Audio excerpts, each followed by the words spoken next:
오늘은 루터가 종교개혁을 단행한 지 만 500년 되는 날입니다.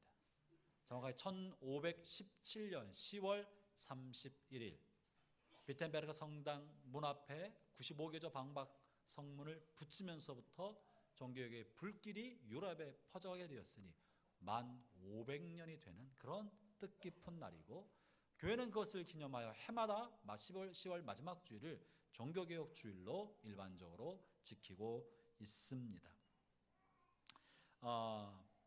올해 그래서 특별히 500주년 되는 해이기 때문에 각 교단, 전 세계 개신교 교단 교파에서 사실 한 해 동안 종교개혁의 의미를 되새기기 위하여 세미나, 또 모임, 운동, 많은 일들을 해왔습니다. 종교개혁의 정신을 다시 한번 이 시대에 되새기자. 이것은 현재 기독교, 개신교 안에 여러 가지 많은 모순과 문제가 있기 때문에 다시 한번 이것을 재갱신해서 종교개혁의 정신을 다시 오늘 사회에 일으키자는 마음으로 여러 가지 많은 일들이 벌어져 왔으나, 그러나 그것이 현실화되기는 아직은 요원한 길인 것 같습니다. 오늘 하여튼 이 종교개혁 주일을 맞이하여 종교개혁자들의 정신, 그리고 종교개혁자들이 강조했던 것을 다시 한번 점검하면서 우리 자신을 개혁하는 마음으로 자신을 돌아보는 시간이 되었으면 좋겠습니다. 당시 유럽 사회는 교황과 성직자의 계급이 황제와 군주보다 더 높은 자리에 있었고 더 큰 권력을 가지고 있었습니다. 교황은 만왕의 왕이신 그리스도를 대신하는 사람이라고 자기 스스로를 칭하면서 왕들 위에 군림하였던 것이죠. 그래서 왕들의 권한 하나 있지 않았습니다. 오히려 왕을 임명하고 해임할 권한을 교황이 가지고 있었던 것입니다. 그래서 교황을 중심으로 한 로마 교황청은 종교 재판을 통해서 교황의 법령에 어긋나는 사람에 대해서 종교 재판으로 아주 단호한 단죄를 하였고, 심지어 화형에까지 처하는 일들이 교황청을 중심으로 한 종교 재판을 통해 벌어졌던 것입니다. 카톨릭 교리를 따르지 않는 지하교회, 지하 그리스도인 또는 유대인, 아랍인들과 타 종교인들에 대해서는 추방을 하거나 대량 학살을 하고, 심지어는 마녀라고 이름을 붙여서 화형에 처하는 일이 중세기 동안에 비일비재하게 일어났습니다. 중세기 동안에 마녀라는 누명을 쓰고 불타서 죽었던 사람이 수십만에 해당한다는 이야기도 전해지고 있는 것입니다. 뿐만 아니라 이런 성직자들이 왕보다, 황제보다 더 강력한 권력을 가지고 있었기 때문에 세속적 법의 테두리로부터 치외 법권처럼 여겨졌습니다. 이들은 때때로 성직을 돈을 주고 팔기도 하고, 자기의 가족들에게 성직을 계승시켜주고 세습시켜주고 물려주기도 하였습니다. 또 수도원이나 성당에서는 돌아간 성인들의 유골의 일부를 모셔놓고 성인들에게 기도하면 쉽게 응답한다고 하면서 중보기도를 돈 주고 팔기도 하였습니다. 그리고 유물 비슷한 걸 만들어서 고액으로 판매하면서 재산을 불려가기도 하였던 것입니다. 그래서 수도원들은 수많은 헌금, 여러 명목의 헌금을 가지고 부를 축적하고 세금을 내지 않으므로 땅을 계속해서 넓혀갔었습니다. 그래서 교황청과 일부 수도원은 엄청나게 많은 땅과 부를 축적했던 것이 당시 중세의 모습입니다. 그래서 루터의 95개조 반박 문에 의하면 당시 로마 교황은 독일 제국에서 가장 부자보다 더 많은 재산을 갖고 있었다고 비판하는 말도 실려 있습니다. 또한 당시 로마 교황청과 그 산하 사제들 사이에서 성적 타락은 거진 일반화되어 있었던 일입니다. 많은 카톨릭 성직자들이 첩을 데리고 있었습니다. 교황 이노센트 8세는 첩을 6명이나 두었다는 기록도 있습니다. 심지어 어떤 주교는 600여 명의 사생자녀를 가졌다는 말도 전해지고 있습니다. 그래서 성당과 수도원이 있는 주변의 마을에는 신부들에 의해서 만들어진 사생아이들이 길에 대단히 많았고, 이 아이들을 모아서 신부들에 의해서 만들어진 사생아들을 위한 고아원을 따로 운영해야 할 만큼 성직자 사회는 성적으로 심각하게 타락했었던 것입니다. 아울러 이런 모든 이 타락과 호화스러운 삶에는 돈이 필요했기 때문에 중세 가톨릭 교회는 신자들에게 어떻게든지 돈을 성당으로 가져오도록 그런 방편들을 많이 만들어냈고 발전시켰습니다. 온갖 명목의 각종 헌금을 만들어냈고 그들은 금식, 고행, 기도, 침묵 수행, 또한 일정한 기도의 날수 채우기, 혹은 자신의 몸을 채찍으로 때리기, 무릎으로 성전 벽을, 성전 계단을 올라가기, 이런 고행과 수많은 방법으로 신앙을 성장시킬 수 있다고 이야기하고, 그것을 다 하지 못할 때는 헌금으로 그것을 보속할 수 있다고 가르쳤던 것입니다. 심지어 로마 성지순례, 예루살렘 성지순례를 지키게 하였고, 이것을 하지 못했을 때는 돈으로 헌금을 통하여 성지순례와 했던 것과 같은 은혜의 효과를 얻을 수 있다는 보석금을 내게 했던 것입니다. 이런 모든 나쁜 방법의 헌금 중에 가장 나쁜 것 중에 하나는 바로 면죄부였었습니다. 면죄부 장사는 사실은 종교개혁 훨씬 전부터 있었던 것입니다. 교회가 성당을 짓기 위한 자금을 모으기 위하여 죄를 용서해 주는 증서를 발행해서 판매하기 시작한 것입니다. 작은 죄는 적은 돈으로, 큰 죄는 많은 돈으로 증서를 구입하면 그의 죄가 용서받는다고 가르쳤던 것입니다. 그러면 사실 가톨릭 교회는 지옥과 연옥에 대한 끔찍한 이야기를 계속 들려줬고, 죄를 회개하지 아니하면, 용서받지 아니하면 지옥의 불과 연옥의 불을 피할 수 없다고 말하면서 그것을 피하는 방법은 죄를 용서받거나 혹은 면죄부를 사서 죄를 탕감받아야 한다고 이야기했던 것입니다. 그래서 사람들은 이 지옥과 연옥의 두려움 속에서 지옥의 형벌로부터 벗어나고자 면죄부를 거진 강제로 구입한 사례들이 중세교회에 비일비재했던 것입니다. 이런 잘못된 신앙과 신앙생활에 대해 루터가 1517년 10월 31일 95교조 반박문을 성당 벽문에 붙였던 것입니다. 그러면서 거대한 탐욕이 짙은 로마 교황청에 대해서 저항을 하게 되었던 것이에요. 지금까지 표현하지 못했던 사람들이 루터의 반박 성문을 보면서 공감을 느끼게 되었고, 이 공감으로 말미암은 정의 운동은 요원의 불길처럼 전 유역에 확산되기 시작했습니다. 그래서 사실 이것은 우리가 종교개혁이라고 말하지만 종교개혁에 해당하는 영어는 리포메이션입니다. 이것은 종교개혁이 아니라 그냥 개혁인 것입니다. 당시 루터가 일으켰던 것은 종교 안에서 일어나는 개혁이 아니라 전 사회 모든 제도 영역을 개혁시켜내는 사회적 개혁이고 전 영역 속에 일어나는 개혁이었습니다. 단지 교회 제도만을 문제 삼지 않고 그 개혁은 사회의 모든 영역, 정치, 경제, 사회, 법, 문화, 교육, 학문 등 거진 모든 영역에 엄청난 개혁을 유발시켰던 것이 루터로부터 말미암은 종교개혁, 즉 개혁이었던 것입니다. 이 종교개혁의 심장과도 같은 세 가지 핵심이 있습니다. 기독교 신앙의 핵심이라고 할 수 있는 것을 오늘 잠시 함께 살펴보면서 오늘의 시대에 이것을 어떻게 적용할 수 있을지 함께 다루고자 합니다. 먼저 종교개혁의 3대 정신의 첫 번째는 솔라 피데, 오직 믿음으로였던 것입니다. 루터가 주장한 종교개혁의 핵심 열쇠는 오늘 읽은 이 로마서 1장 17절의 말씀이 핵심적인 말씀입니다. 그것은 믿음으로 말미암아 구원을 얻는다, 이 칭의를 말하고 있습니다. 오늘 본문을 다시 한번 같이 읽어보도록 하겠습니다. 함께 읽겠습니다. 시작. 복음에는 하나님의 의가 나타나서 믿음으로 믿음에 이르게 하나니 기록된 바 오직 의인은 믿음으로 말미암아 살리라 함과 같으니라. 루터는 로마서를 읽으면서 인간이 아무리 선한 공적과 종교적 성과를 낸다고 해도 그것이 하나님을 결코 기쁘시게 할 수 없다는 깨달음을 얻게 되었습니다. 사실 이 루터는 수도사 출신입니다. 끊임없는 고행과 자기 참선을 통해서 깨끗한 삶을 살려고 몸부림치고 자신의 인생 하나님 앞에 전적으로 헌신했으나 그것으로 말미암아서도 하나님 앞에 자신이 부끄럽고 죄책감에 견딜 수 없는 삶을 살았던, 무엇을 해도 하나님께 무엇을 드려도 자기 안에 사무치는 죄성을 지울 수 없는 자신의 모습을 발견하면서 끝없는 절망 속에 빠져갔던 거예요.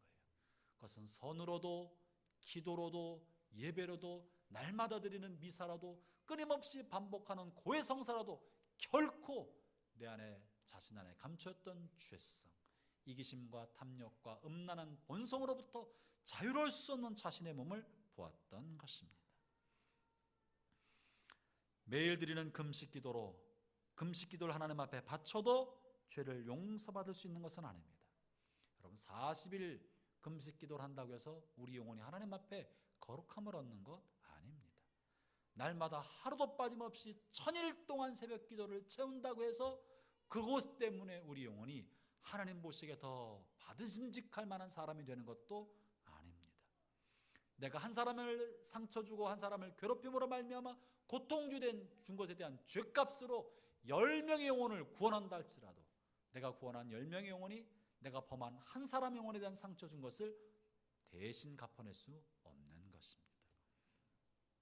이 모든 것은 오직 우리 스스로에서는 답을 찾아낼 수가 없습니다. 우리의 죄는 오직 피로만 씻기는 것이요 우리의 죄를 씻길 수 있는 유일한 것은 어린 양 대신 예수 그리스도의 보배로운 피로만 우리의 죄는 씻김 받을 수가 있는 것입니다.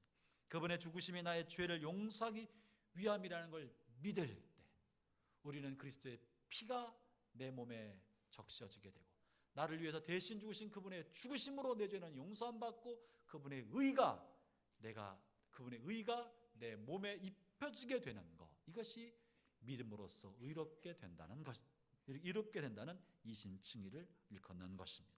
사랑하는 형제자매 여러분, 여러분은 여러분의 지난날의 모든 죄를 용서받으셨습니까? 여러분은 지금까지 살아왔던 수많은 죄들을 하나님 앞에 용서받으셨습니까? 용서받은 걸 어떻게 할 수 있습니까? 정말 용서받았습니까? 사실 내가 용서받았나 생각할 때는 내가 한 게 없는데, 내가 하나님 앞에 나의 허물과 죄를 위하여 별로 한 게 없는데 감히 용서받았다고 말하기가 부끄럽고 미안하고 민망한 것이 사실입니다.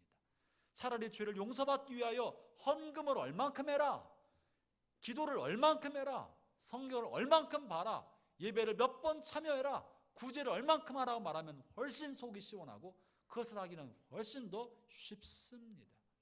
그러나 성경은 그렇게 말하고 있지 않는 거예요. 성경은 우리의 수고와 헌신과 우리가 하나님 앞에 드린 선한 행위에 대한 대가로 의로움과 죄 용서함이 주어지는 것이 아니라는 거예요. 그것은 오직 우리 안에서는 나올 길이 없고 아무리 살펴봐도 우리의 본성 안에는 선한 것이 터럭만큼도 없는 거예요. 그것은 오직 나를 위하여 내 죄를 대신하여 죽으신 그리스도의 피를 믿을 때, 나를 위해 그분이 죽으셨다, 내 죄값 때문에 그분이 죽으셨다는 걸 믿을 때 그 믿음을 의롭게 여기셔서 우리의 죄를 용서해 주시는 것입니다. 형제자매 여러분, 여러분은 지난날의 모든 죄를 용서받으셨습니까? 이것에 대해서 여러분 안에 흔들리지 않는 확신을 가져야 합니다. 제가 다시 말씀드립니다. 여러분 안에 확신이 없어도 죄 용서함 받은 것은 사실입니다. 주님이 하신 일이기 때문에. 그러나 내 안에서는 확신이 없기 때문에 내 안에는 끊임없는 의심과 죄책감이 나를 사로잡게 되는 거예요. 그러나 그분의 죽으심에 그 다음에 그분이 흘리신 피가 나를 위한 것이라는 것을 확실히 믿고 죄 용서함 받았다는 것을 확신할 때 나를 사로잡고 있는 죄책감의 사슬이 끊어지게 되는 거예요. 놀라운 사실은 죄책감의 사슬이 끊어지면 죄의 권세도 끊어집니다. 그 죄가, 내가 사실 죄를 짓는 것은 그 죄의 열매가 달콤해서 반복하는 거예요. 내가 누구를 미워해도 미워하는 게 내게 속에서 기분이 좋은 거예요. 왜냐하면 복수심으로 미워해야 그 사람에 대한 분노가 삭혀지기 때문에 안 갚음하지 않고 용서해 주려니까 속상한 거예요. 음란한 것도요, 좋아하니까 하는 거예요. 술에 마시고 쪄들어 사는 사람도 좋으니까 하는 것이지 좋아하지 않는데 죄 짓지 않습니다. 결과를 탐닉하기 때문에 죄가 내 안에 반복되는 거예요. 그런데요, 정말 통회하면서 나의 죄 때문에 그리스도가 죽으셨다는 것을 가슴 절절하게 받아들이고 믿는 사람은 그 죄의 사슬, 나를 결박하여 그곳으로 끌고 가는 그 사슬의 힘이 끊어지게 됩니다. 이것을 깊게 인식하지 못하면 보이지 않는 죄의 사슬이 여전히 나를 묶고 있어서 내가 그 죄의 늪으로 스스로 걸어 들어가고 마귀가 끌고 가는 대로 따라갈 수밖에 없게 되는 사람이 되는 것입니다. 형제자매 여러분, 그리스도의 십자가 은총이 여러분을 모든 죄에서부터 끊어주었다는 사실을 흔들리지 않고 확신하기를 축원합니다. 우리의 죄가 그리스도 십자가에 못 박았다는 무서운 사실을 가슴도 깊게 다시 한번 인식하기를 바라는 것입니다. 두 번째, 종교개혁자들의 주장했던 두 번째 핵심적인 사실은 솔라 스크립추라, 다시 말하면 오직 성경으로입니다. 루터는 오직 성경으로 돌아갈 것을 강력하게 촉구했습니다. 당시 로마 교회에서는 오직 사제들만 성경을 읽을 수 있었어요. 예배 모든 것은요 라틴어로 집례하였고 성경도 라틴어로 되어 있었기 때문에 당시 일반인들은 독일 사람, 유럽 사람은 성경을 읽을 수가 없었습니다. 사실 진행되는 예배 내용도 알 길이 없었어요. 무슨 말을 하는지도 모르고 그냥 앉았다가 진행되는 것만 보고 참여자가 되었다 갔던 것입니다. 그리고 또 사제들도 사실은 성경을 잘 읽지 않았습니다. 아리스토텔레스를 비롯한 철학자들의 글을 읽었고 스콜라 철학자들의 책을 보았고 교황청에서 내려준 법령과 교황의 지시를 보고 읽고 대독하는 정도의 설교를 했던 것입니다. 그러나 루터는 모든 올바른 지식은 성경으로부터 나와야 되고 성경으로부터 온다고 확신했습니다. 그는 목숨을 걸고 로마 교황청으로부터 파면을 당하면서도 이신칭의를 비롯한 자신의 성경적 주장을 굽히지 않았던 것입니다. 그것은 그가 그의 모든 주장이 철저하게 성경을 통해 나왔고 성경을 통해 얻은 확신이기 때문에 그럴 수 있었던 거예요. 여러분, 당시 로마 교황청이 루터가 반박문을 내고 계속 이런 이야기를 이런 류의 설교를 계속 전달하자 교황청은 루터를 이단자라고 고발했습니다. 그리고 교회에서 파문시킬 것을 종교재판에 요청했던 거예요. 그래서 루터를 재판하기 위해서 보름스 제국의회가 소집되었습니다. 그 제국의회는 당시 수사인 루터를 향해서 95개의 조항을 철회하도록 요구했습니다. 그러면서 재판 자리에서 95개 조항을 철회하는 것에 대하여 예하든지 아니하든지 둘 중에 하나만 대답하라고 명령했습니다. 그때 루터가 그 명령의 요구에 대해서 이렇게 말한 바가 있어요. 유명한 얘기입니다. 더 이렇게 답했습니다. 나는 내가 인용한 성경의 말씀에 사로잡혀 있고 나의 양심은 하나님의 말씀에 의해 사로잡힌 바 되었습니다. 나는 철회할 수도 없거니와 철회하지도 않을 것입니다. 왜냐하면 나의 양심에 불복하는 것은 옳은 것도 안전한 것도 아니기 때문입니다. 하나님이여, 내가 여기에 서 있나이다. 나를 도우소서. 그는 주상 같은 교황청의 요구와 준엄한 제국의회 재판관 앞에서 조금 더 자신의 신념을 굽히지 않았던 거예요. 그 이유는 뭡니까? 자신의 양심과 자신의 신앙이 철저히 성경에 근거하고 있다는 확신 때문에 그러한 거예요. 이것은 루터뿐 아니라 당시 종교개혁에 참여했던 수많은 개혁자들의 마음이 다 그러했습니다. 그들은 죽음의 공포와 저항하는 로마 교황청의 거대한 음모 속에서도 죽음의 앞에서도 두려움이 그의 몸을 사로잡고 있었으나 그럼에도 불구하고 꿋꿋이 설 수 있었던 것은 성경에 대한 확신, 그리고 성령께서 내주하시는 성령께서 양심과 더불어 자신을 향해 증거하는 그 증거소리에 대한 확신이 자신을 죽음의 공포로부터 지켜줄 수 있었던 든든한 기둥이 되었던 것입니다. 루터는요, 쫓기는 삶을 살고 있는 도중에 신약 성경을 독일어로 번역을 했습니다. 11주 만에 번역해서 독일어로 번역한 신약 성경을 회중들에게 읽히게 함으로 성경이 정말 무엇을 말하고 있는지 보게 함으로 종교개혁의 불씨가 전 유럽에 퍼져나가는 촉진제가 되도록 했던 것입니다. 사랑하는 형제자매 여러분, 루터나 칼빈 같은 종교개혁자들이 목숨을 걸고 그 길을 걸을 수 있었던 것은 하나님의 말씀에 대한 요동치 않은 불같은 확신 때문이었습니다. 저는 저와 여러분에게 묻습니다. 여러분의 삶은 한평생 사는 동안에 여러분의 삶을 이끌어가는 그 확고한 말씀은 무엇입니까? 여러분의 삶을 이끌어가는 삶의 신념의 기초는 어디에 있습니까? 여러분이 의지하고 있는 진리의 기초는 어디에서 나오는 것입니까? 바라기는 그것이 세상 친구들이 해준 이야기가 아니기를 바랍니다. 바라기는 그것이 세상의 철학이나 세상의 사조나 세상의 책에서 나오는 것이 아니기를 바랍니다. 하나님의 말씀으로부터 나오는 진리의 기초가 여러분의 삶의 가치관이 되기를 축원합니다. 내 삶은 어떻게 살 것인가? 내일의 나의 삶은 무엇을 위해 살 것인가? 10년 후 나는 어떤 모습의 삶을 살아갈 것인가? 이 삶의 기초를 성경으로부터 찾아내기를 바랍니다. 누가 가르쳐줘서 될 것도 아니고요, 내 스스로 발견해야 됩니다. 어떻게 가능합니까? 성경을 주야로 읽고 주야로 묵상하면서 주님, 내가 어떤 삶을 살아야 합니까? 나의 삶을 향한 하나님의 뜻은 무엇입니까? 다른 사람을 통해서가 아니라 성경 말씀을 통해 주님 나에게 알려주십시오 라고 말씀과 씨름할 때 말씀하신 하나님이 성경을 통해 여러분에게 말씀해 주실 것입니다. 그것이 우리의 삶의 기둥처럼 박혀 있어야 우리는 요지부동하는, 세상의 시류가 기류가 어떠하다 할지라도 흔들리지 않는 삶을 살게 되는 것입니다. 세 번째는요, 오직 은혜로만, 솔라 그라시아. 오직 은혜로만입니다. 오직 은혜로, 교회는 오직 은혜로 하나님의 은혜만이 드러나야 합니다. 교회는 하나님만이 영광 받으시는 곳이 되어야 합니다. 그렇지 않으면 교회 안에서 사람들의 모습이 보이기 시작하고 사람들이 높임 받습니다. 교회는 어떻게든지 하나님의 영광만 드러나야 합니다. 사람이 높아지거나 사람이 주목받거나 그 높은 자리에 앉아 있으면 그는 하나님을 대신하는 위험한 사람이 되는 것이고, 그는 오만하고 교만한 자리에 앉게 되는 것입니다. 교회도 어떻게든지 사람들이 모여있는, 교회도 사람들이 모여있는 곳이기 때문에요, 자칫하면 이 속에서 자기 자랑이 드러납니다. 자기의 헌신, 자기의 수고, 내가 헌금한 거, 나의 세속적 직업, 나의 학벌, 이런 인간의 자랑거리가 난무하는 것이 되기 쉬운 것입니다. 내버려두면 사람들 냄새만 나게 되어 있어요.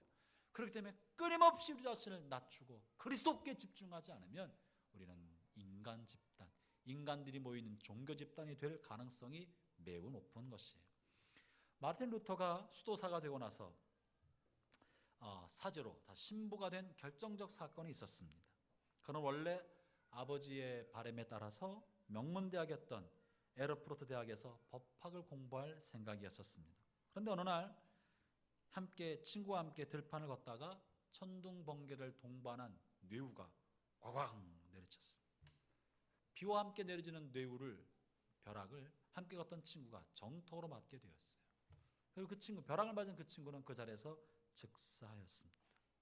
친구가 벼락으로 죽어가는 모습을 본 루터는 강렬한 두려움에 휩싸이게 되었습니다. 그는 무서워 떨면서 그 자리에 엎드려 이렇게 기도했답니다.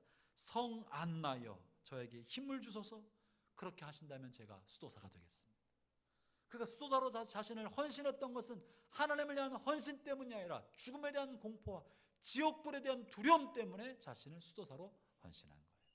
당시 사람들은 하나님 나라 갔을 때 수도사 복을 입고 가면 하나님께 은총과 호의를 얻는다는 말들이 있었어요. 그러니까 수도사는 똑같은 삶을 살아도 수도사와 사제와 신부들은 하나님 앞에 더 호의를 받고 은총을 얻는 거예요. 천국에서 더 좋은 자리에 앉기 쉽고 천국하기 쉽다고 생각했던 것입니다. 그래서 지옥에 대한 공포 때문에 그는 수도사 일을 얻게 된 것입니다. 그리고 나서 루터는 자기가 성경을 읽을 때 구원에 관한 문제에 더 관심을 갖고 연구하기 시작하였습니다. 그러면서 자신의 삶을 경건하게 살고 엄격한 고행의 삶을 살아갔던 것입니다. 계단을 무릎으로 올라가면서 무릎이 다 깨질 만큼 고행을 하고 참선을 하고 기도를 하고 묵상을 해도 언급한 것처럼 자기 안에 있는 정욕과 이기심의 그 본성의 죄성이 조금도 사라지지 않는 거예요. 몸이 고통스러워도 그 마음은 이기심과 정욕과 욕심과 자존심이 여전히 살아있는 자신의 모습을 발견하게 되는 거예요. 루터는 이 죄책감으로 하루에도 몇 차례씩 또 다른 신부에 가서 고해성사를 했어요. 이 고해성사를 듣는 신부가 너무 지치금 드니까 좀 모아가지고 와라. 계속 오지 말고 좀 모아가지고 와라. 이렇게 말을 했을 정도라고 합니다. 그런 중에 루터가 깨닫게 됐던 것은 구원은 사람의 공로를 통해 얻어지는 것이 아니라 오직 하나님의 은혜로만, 값없이 주신 하나님의 은혜로만 얻는다는 것을 알게 된 것입니다. 형제자매 여러분, 여러분이 오늘 이 자리에 앉아 있는 것은 여러분이 하나님을 선택했기 때문에 그런 것이 아닙니다. 여러분이 지금한 날 삶을, 신실한 삶을 살아왔기 때문에 오늘 이 모습을 갖고 있는 건 더더군다나 아닙니다. 여러분을 향한 하나님의 무한한 은혜가 여러분을 그리스도께 인도해 주었고, 이 교회 안에서 신실한 삶과 헌신적인 삶을 살도록 이끌어 준 것입니다.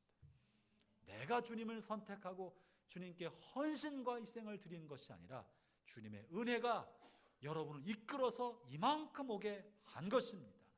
그 지난날의 나의 삶이 어떠했다 할지라도, 내가 주 앞에 무엇을 드렸다 한들, 내 생애를 다 불꽃처럼 바쳐 살아 드렸다 할지라도 그것은 내 공로라고 생각한다는 건 천부당 만부당한 것이고 오만하며 방자하고 배은망덕한 것입니다. 모든 것은 값없이 주신 하나님의 은혜의 선물인 것입니다. 내가 주를 위해 나의 생명을 바쳐드려도 그것은 나를 향한 주님의 은혜가 나로 하여금 그 일을 하게 한 것에 지나지 않는 거예요. 내가 주를 향해 무엇을 드렸든지 하나님 은혜의 선물입니다. 그러므로 교회는 은혜가 끌고 가는 것입니다. 은혜가 없으면 강포와 강요, 강압, 위압이 힘을 쓰게 돼 있어요. 하긴 해야 되겠는데 안 하니까 위압과 강요로, 은혜가 넘치면 자발적 헌신이 일어나는 것입니다. 형제자매 여러분, 저는 우리 교회에 하나님의 은혜로 말미암아 즐거이 헌신하는 것이 넘치기를 축원합니다. 즐거운 마음으로 자신을 주 앞에 드리는 것입니다. 교회가 잘못된 신학, 잘못된 신앙으로 오염되기 시작할 때 그것은 교회와 성직자만 타락시키는 것이 아닙니다. 여러분, 면죄부가 교황청과 성직자만 타락시킨 것이 아니라 사실 성도들의 삶과 믿음도 타락시키는 결과를 가져왔다는 것을 알 수 있습니다. 돈을 주고 그 대가로 죄와 그 형벌을 면제받게 되고 연옥과 지옥을 피할 수 있게 됐다는 그 가르침은요, 성도들 하여금 더 이상 도덕적 삶을 살 필요 없게 만들어 주었어요. 더 이상 하나님과 더 가까운 삶을 살 필요 없게 만들어 주었어요. 평상시 자기 마음대로 하고 싶은 대로 하고 살다가 헌금 얼마큼 떼어서 면죄부를 사면 죄를 용서받게 되었던 것이에요. 그러므로 성직자의 타락으로 말미암은 면죄부는 성도들의 삶 속에서도 더 큰 타락으로 거룩함을 잃어버린 삶으로 하게 만들어 주었던 것입니다. 교회의 타락은 결국 성도들의 타락을 유발시키는 것입니다.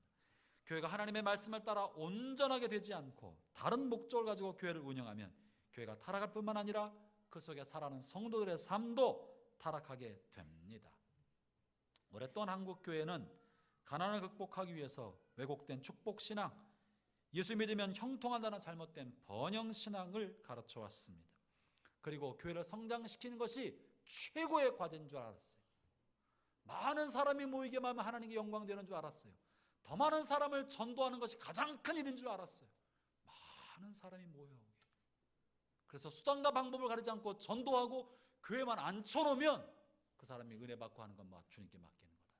그래서 거짓과 속임과 온갖 것들을 다 동원해서라도 일단 교회에 데려오는 것이 세상 최고의 과제인 줄 알았습니다. 그리고 상대방의 마음이 어떻든지 주변 사람들이 어떻든지 간에 그저 상관없이 그 사람의 입으로 사형리를 기계적으로 따라하기만 하면 구원받는 것처럼 생각하게 만들었습니다. 그들의 삶이 보여주는 도덕성보다 교회의 필요가 우선된 교회를 만들어 갔던 것입니다. 여러분, 이것은 변형된 또 다른 교회의 타락인 것이에요. 교회 성도들의 삶의 중심이 무조건 교회가 되는 것이 하나님 우선인 줄 알았습니다. 교회와 하나님 나라를 동일시 여겼던 착각 속에 빠졌던 것입니다. 교회와 하나님 나라는 결코 동일한 것이 아닙니다. 교회가 영광받는 것이 하나님의 영광받는 것이 아닙니다. 하나님은 온 세계 우주에 편만한 분이신 분이고 믿지 않는 사람이나 믿는 사람이나 햇빛과 비를 내려주시는 분이신 거예요. 하나님은 이곳에만 계신 것이 아니라 시장통에도 계시고 직장에도 계시고 대학 캠퍼스 안에도 계시고 사람들의 마음속에와 교도선에도 계신 분이신데 우리는 하나님을 건물 안에 철저히 가둬놓았고 예수 믿는 성도들 사이에만 역사하는 일로 하나님을 제한시켜 온 것입니다. 지나친 교회 중심주의, 이것은 교회를 타락시키고 삶을 왜곡시킨 일이 되어버리고 말았던 거예요. 성도들의 건전한 신앙생활을 위해 교회 중심으로 사는 것은 옳고 타당한 일입니다. 그러나 지나치게 몰아가는 것은 왜곡이고 왜곡은 거짓이며 그것은 타락을 유발시키는 통로가 되는 것입니다. 개신교는 개혁하는 교회입니다. 개혁은 한순간에 이루어지는 것이 아닙니다. 개혁은 끊임없이 날마다 일어나야 합니다. 마치 강가의 얇은 조약돌을 들고 물수제비 던질 때 돌멩이가 물에 가라앉지 않고 계속 앞으로 갈 수 있는 이유는 빠른 속도로 달려갈 때만 가능합니다. 속도가 멈춰지고 힘을 잃어버리면 조약돌은 물속에 가라앉게 되는 거예요. 우리의 삶이 죄악이 가득한 세상을 살아갈 때 하나님을 향하여 계속 자신을 헌신하며 달려가지 아니하면, 끊임없이 자신을 개혁하며 달려가지 아니하면 우리 안에 있는 죄성, 이기심과 탐욕과 게으름, 본성으로 말미암아 우리는 점점 세속사의 늪속에 빠져들어가게 될 수밖에 없는 것입니다. 그럼 우리가 어떻게 날마다 자신을 개혁할 수 있겠습니까? 우리를 개혁하는 도구는 뭡니까? 개혁. 가죽을 새롭게 하는 마음으로, 육신의 가죽을, 정욕의 가죽을, 세속적 욕심의 가죽을 벗겨내고 그리스도의 옷을 입는 마음으로 자신을 날마다 새롭게 합니다. 하나님의 말씀을 통하여. 형제자매 여러분, 오늘 종교개혁주의를 맞이하여 하나님의 예리한 말씀의 칼날로 육신의 정욕과 우리의 욕심을 예리하게 베어내고 그리스도의 새로운 가죽으로 덧입게 되기를 축원합니다. 나 자신을 날마다 말씀으로 개혁하지 아니하면 우리는 본성의 죄성으로 더 깊게 빠져가면서 스스로 정당화시켜가고 다른 사람도 정당화시켜가면서 함께 동반몰락의 길을 갈 수 있습니다. 개혁교회는 끊임없이 개혁하는 교회고 개신교 성도는 날마다 자신을 개혁하는 성도인 줄로 믿습니다. 저와 여러분, 우리 교회가 그리스도의 말씀으로 날마다 개혁되고 새로워지기를 축원합니다. 기도하겠습니다. 잠시 우리 잠깐 기도할까요? 우리 자신 하나님 앞에 드립시다.